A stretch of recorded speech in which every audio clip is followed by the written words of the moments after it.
Di video itu terlihat bagaimana aksi terorisme dilakukan dengan cara menciptakan ketakutan dan kekacauan di tengah masyarakat. Bukan cuma soal kekerasan, tapi dampak psikologis yang ditimbulkan juga besar karena membuat semua orang itu merasa tidak nyaman. Menurut saya, hal seperti ini menunjukkan bagaimana radikalisme bisa mengubah cara berpikir seseorang sampai menganggap kekerasan sebagai jalan benar. Padahal kalau dikaitin dengan Pancasila, tindakan seperti itu juga jelas bertentangan dengan sila kedua tentang kemanusiaan dan sila ketiga tentang persatuan Indonesia. Karena ketika rasa kemanusiaan hilang, yang muncul bukan perjuangan, tapi ketakutan dan perpecahan bangsa itu sendiri.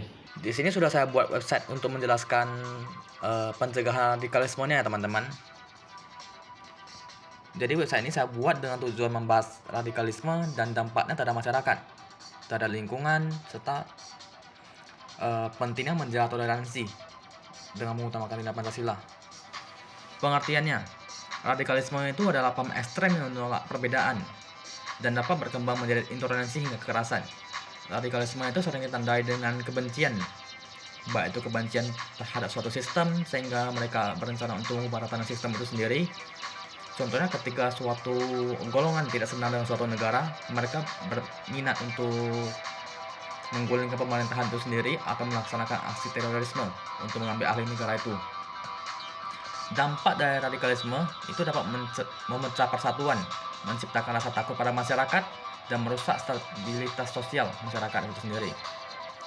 Nah, gimana nih cara mencegahnya? Pencegahannya dapat dimulai dari berpikir kritis, membiasakan diri untuk tidak membenci sesama ras, dan lainnya. Pancasila, nilai sila kedua dan ketiga menekankan kemanusiaan dan persatuan dan penolakan terhadap kekerasan. Sedangkan radikalisme ini cenderung menuju pada kekerasan. Dan terakhir, para mahasiswa. Mahasiswa memiliki peran penting dalam menjaga toleransi, menyebarkan edukasi, dan melawan propaganda dan ekstrem. Pesan utamanya adalah persatuan lebih kuat daripada kebencian. Pencegahan radikalisme dimulai dari pola pikir yang terbuka atas kemanusiaan. Di tengah dunia penuh amarah, muncul kebencian memecah arah. Radikalisme dan perlahan membawa dendam dan permusuhan. Namun, bangsa ini punya cahaya. Pancasila pemersatu budaya dan bangsa, mengajarkan damai dan toleransi, agar hidup kita dapat penuh manah dan penuh harmoni. Walau perbedaan suku dan agama, kita tetap adalah saudara. Bersama kita generasi Indonesia agar menjadi negeri damai dan penuh cinta.